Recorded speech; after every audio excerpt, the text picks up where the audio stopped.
Ever feel like you're doing this teaching thing alone? You don't have to be.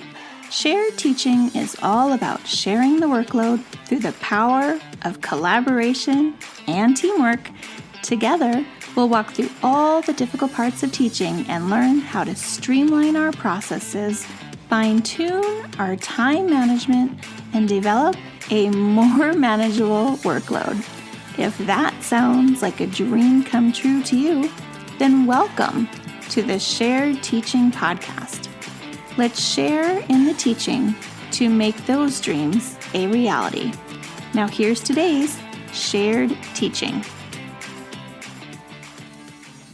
Hello and welcome to the Shared Teaching Podcast and another episode of Writing Tip Wednesday. This is episode number 140, where we're talking about how to zoom in on a key moment during personal writing.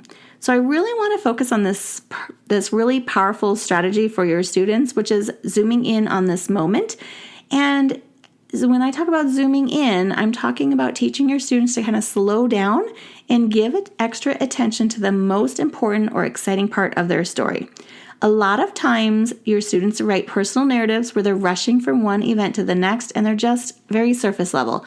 I went to the park, I played with my friends, then we went home. The end, right? So it gives us an outline, but it doesn't really give us an experience. So we really want to transition to having our writers tell a story, not just give me these quick moments or like a listicle of what happened in their day, right?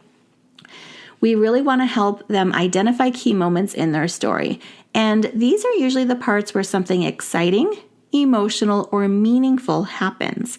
So if a student is writing about a day at the beach, the key moment might be when they find a hidden seashell or when they splash into the water for the first time. In order to get to the key moment of a story, you might ask your students things like, what was the most important part of your story? Which part would you want to tell your best friend about? Where did you feel the happiest, the saddest, or the most excited? The answers to that is going to be that key moment. Okay, so it's called zooming in. And you really want to make sure once they identify that key moment, now they're going to stretch it out.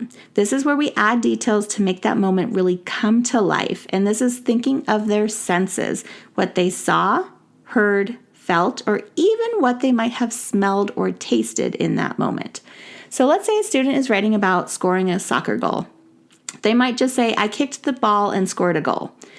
You'll ask them to slow down and really describe everything that happened just before and after the kick. Maybe the ball is speeding towards them, their heart's racing, they could hear their coach shouting encouragement, they felt the sweat on their forehead, they felt their leg kick backwards and then make contact with the ball. They're watching the ball go into this net. The crowd is cheering. All of these little things are adding up to just that one quick moment. I kicked the ball and made a goal, right? So they're really helping the reader feel like they were there too. And this is where reading a mentor text can really help these moments come alive because it's giving them a lot of examples of how to add this rich description to their writing. Another part of zooming in is exploring emotions and reactions to that moment. So when a student describes what happened, I encourage them to reflect on how they felt in that instant. What kind of feelings would we have? Nervous, excitement, scared? How are they reacting after this? Are they running? Are they celebrating? Do they put their hands up in victory? Do they do a little dance? Are they looking at their family? Are they getting a hug? What are these reactions and how that's going to help them connect with their reader when they're telling this story is really going to make a more powerful story. So in order to model this process, we're going to start with a simple sentence. We might say, I went to the beach and found a cool seashell. Then you're going to show how you can zoom in on that moment. You're going to talk about walking along the shore, your toes sinking into the warm sand, spotting something shiny just beneath the surface of the water.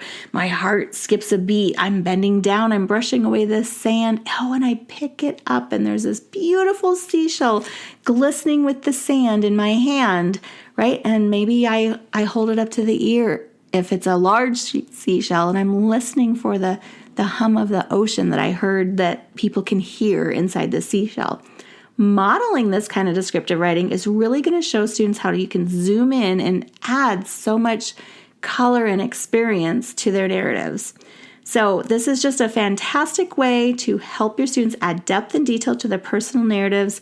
Remember, zooming in, and you want to make sure you come back next Wednesday, and I'm going to give you part 2 where we continue on with a Writing Tip Wednesday and personal narrative writing. See you then. If you've loved this show, then join me in sharing the teaching, hitting that subscribe button, and leaving us a review on iTunes so we can be found by more teachers like you who are ready to start sharing the workload. I hope you've enjoyed this episode. Find new episodes each week on sharedteaching.com. Thanks for listening to the Shared Teaching Podcast.